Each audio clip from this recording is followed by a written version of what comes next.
Well, Stephanie, I have time because it's like between NCAA tonight. The teams that are playing right now, I really don't care about. So, excuse me. So I can tell your family this story.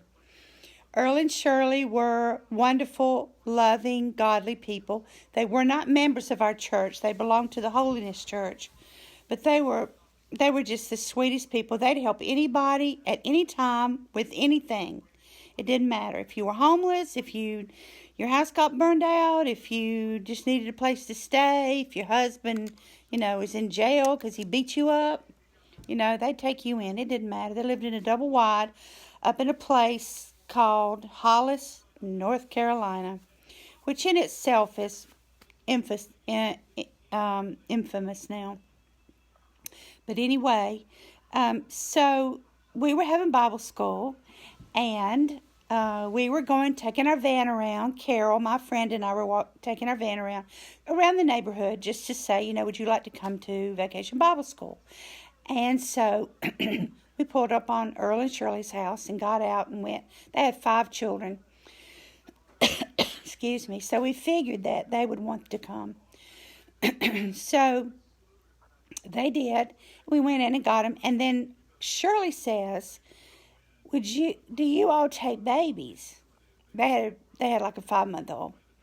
And I said, no, we don't, because we only, have the nursery for the workers' children, but we don't really take any babies. And she said, well, Miss Stone, it would mean a whole lot to me, because me and Earl, we hadn't had any quality time in a long time, and we really need to have quality time. Whatever that means, you just leave it to your own imagination.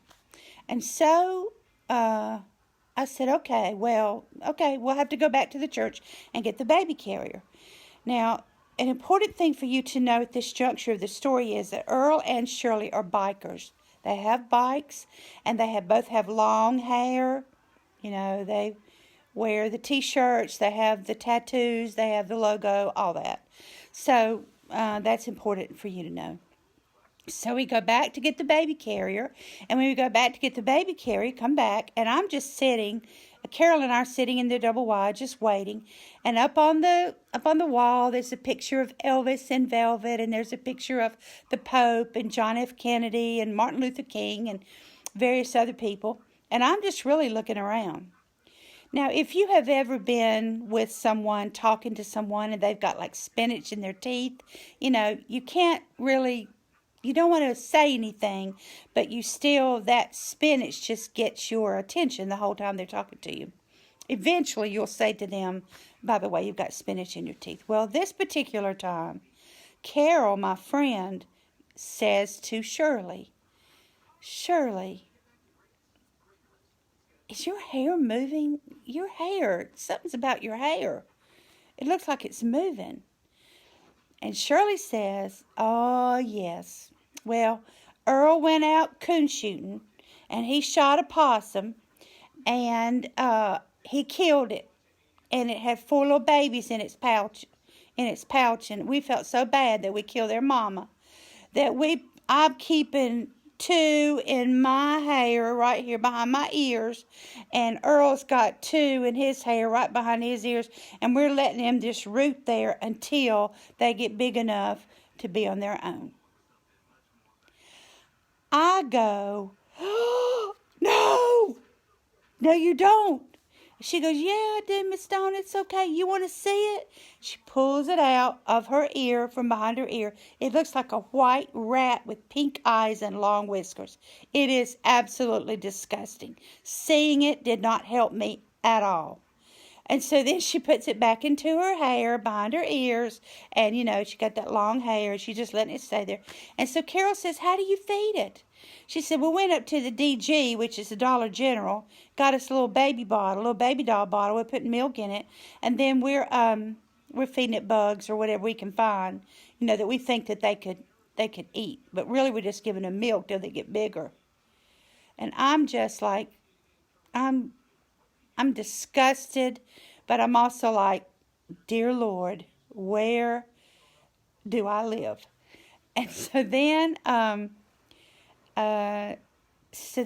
we go back to the church, and of course it goes to the church. And everybody wants to get in the van and go up and see Earl and Shirley, but we said, no, that would embarrass them. You cannot do that. And so we go back, take the children, but Mindy, their 3-year-old's getting in the car. And so my husband, Lawton, said to Mindy, what do you think about your mom and dad having possums in their hair? And Mindy said, ain't that sweet? You know, because they thought it was sweet. They just helping a creature of God out. So we got back, took the baby in, took the other 5 children in. And so then Carol says, well, you know, Shirley, if you don't, what if you can't raise them, or what if you can't teach them to be on their own? She said, we're going to put them in cages till they get big enough to let them out on their own when they finish, you know, grow a little bit. We're going to put them in cages in the house, and then we'll let them out and see if they can make it in the wild. Carol said, well, what if they can't make it in the wild? And Shirley goes, well, then it's supper. So that's just a little glimpse into Hollis. There's so many more stories. Stephanie can tell you some of them. But regardless of that, or nevertheless, that's probably the most amazing story that I've ever actually really seen happen. I've heard other stories, I'm sure, that are more amazing, but that one I saw myself. Amazing. So, hope you all have a good night, and I love Stephanie and glad all of her family's there. Good night.